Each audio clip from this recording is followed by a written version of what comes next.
Love infinite channel में आप सभी का एक बार फिर से बहुत बहुत स्वागत है। ज्योतिष की सीरीज में आज हम जानेंगे कि 9वें भाव पर अगर आपके ग्रहों की दृष्टि पड़े तो जातक किस प्रकार के हो सकते हैं, क्या शुभ और अशुभ फल प्राप्त हो सकते हैं। तो सूर्य की 9वें भाव पर दृष्टि हम देखेंगे तीसरे भाव से, है ना। तो जातक किस प्रकार के हो सकते हैं, इनको बड़े भाई और साले से सुख नहीं प्राप्त हो सकता। सुख रहित यानी कि बड़े भाई का सुख से रहित और साले से भी सुख से रहित, या फिर इन दोनों से अच्छा संबंध नहीं होना। या तो ये नहीं होंगे, बड़ा भाई इनका नहीं होगा, साला भी नहीं हो सकता है, या होगा तो मनमुटाव लड़ाई झगड़ा इनका बना रहेगा। धर्म भीरू हो सकते हैं ऐसे व्यक्ति, और धार्मिक होते हैं लेकिन भगवान से डरते हैं, ये चीज़ इनके अंदर आती है। अब यदि बात करें तीसरे भाव से चंद्र की दृष्टि देखेंगे 9वें भाव पर, तो व्यक्ति किस प्रकार के हो सकते हैं। ऐसे व्यक्ति धर्मात्मा हो सकते हैं, भाग्यशाली हो सकते हैं, भाई बहनों के सुख में लेकिन इनके कमी आ सकती है। बौद्धिक क्षमता इनकी बहुत उन्नत रहती है और पिता से इनका बहुत ही प्रेम भरा संबंध होता है, पिता से लगाव रहता है। मंगल की 9वें भाव पर दृष्टि पड़ेगी तो किस भाव से देखेंगे, दूसरे, तीसरे और छठे भाव से। तो ऐसा व्यक्ति बहुत ही बुद्धिमान होते हैं, पराक्रमी होते हैं, धनवान होते हैं, धार्मिक और बुजुर्गों की संगत में सेवा करने वाले होते हैं, यदि 9वें भाव पर दृष्टि पड़ती है तो। बुध की दृष्टि 9वें भाव पर पड़ेगी तो कौन से भाव से पड़ेगी, तीसरे भाव से। जी हाँ, तो ऐसा व्यक्ति बहुत ही हंसमुख होते हैं और धन उपार्जन में बहुत ही कुशल होते हैं। बड़े बड़े लोगों से इनकी मित्रता रहती है। गान प्रिय होते हैं और विलासी होते हैं। बहुत सारा लग्जूरियस चीज़ें चाहिए होती है, लग्जूरियस लाइफ इनको चाहिए होती है। बहुत ही हंसमुख होते हैं, बहुत ही गाना वाना गाने में बहुत बहुत बहुत अच्छे व्यक्ति होते हैं, आप ये समझ सकते हैं। गुरु की दृष्टि 9वें भाव पर पड़े तो किस भाव से देखेंगे, पहले तीसरे और लिख के बताइए कमेंट बॉक्स में, ठीक है। पहले, तीसरे और कौन से भाव से गुरु की दृष्टि 9वें भाव पर पड़ेगी। अब ऐसे व्यक्ति कैसे हो सकते हैं,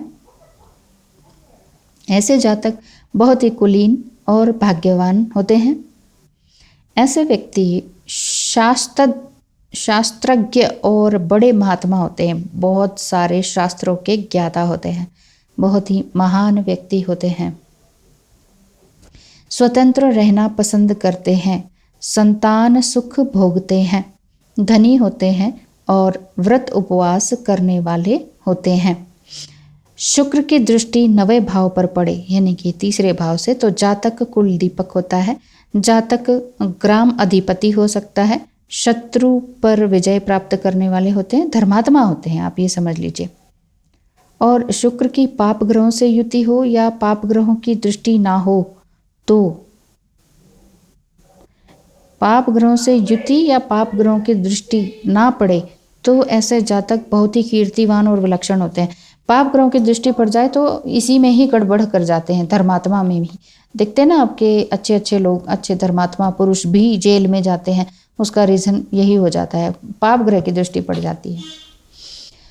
इसी तरह से यदि हम शनि की दृष्टि देखें 9वें भाव पर तो देशाटन करने वाले होते हैं, भाई बहनों के साथ मतभेद वाले होते हैं, प्रवासी होते हैं, निम्न छोटे कार्यों में धन अर्जन करने वाले, छोटे छोटे कामों से इनका धन अर्जन होता है, परंतु धर्महीन होते हैं। इसी कारण से जातक निंदक भी रहते हैं, वो ये धर्म वगैरह को नहीं मानते हैं।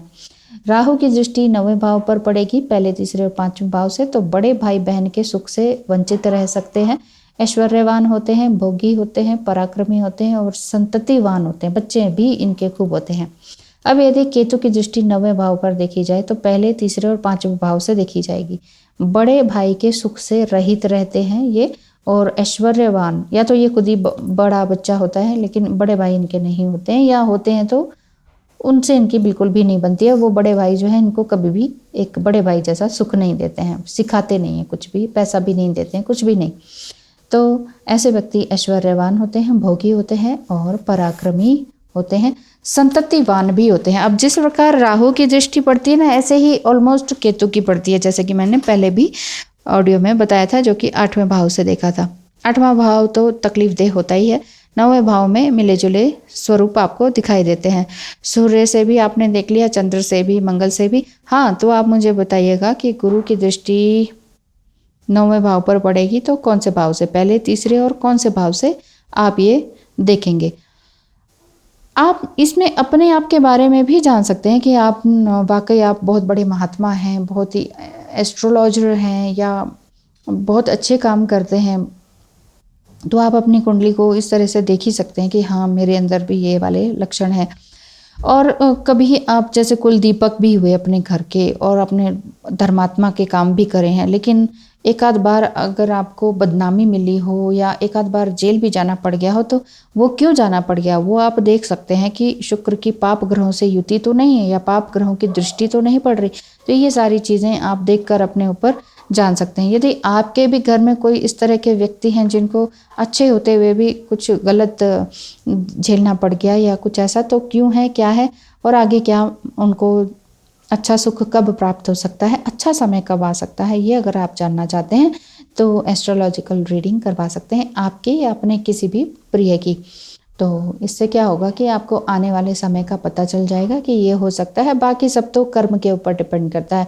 मान लीजिए आने वाले समय में लिखा हो राजयोग होने वाला है और आप कर्म करें, नीच कर्म या पाप कर्म या निम्न वर्ग के कर्म करें, तो फिर राजयोग तो आएगा ही नहीं। और आप इस चीज़ पर विश्वास भी ना करें तो भी राजयोग आपके हाथ से जा सकता है, और कई बार मिल भी जाता है। ये सब कुछ भाग्य के ऊपर भी डिपेंड करता है और आपके पिछले जन्म के कर्म के ऊपर भी डिपेंड करता है।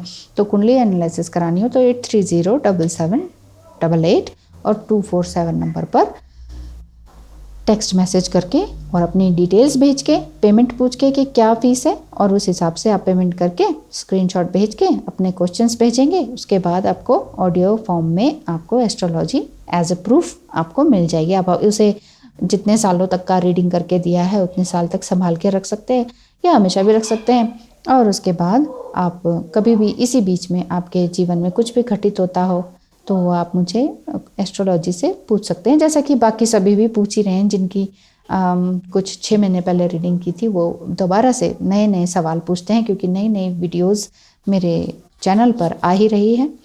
धन्यवाद ऑडियो वीडियो को पूरा सुनने के लिए। धन्यवाद।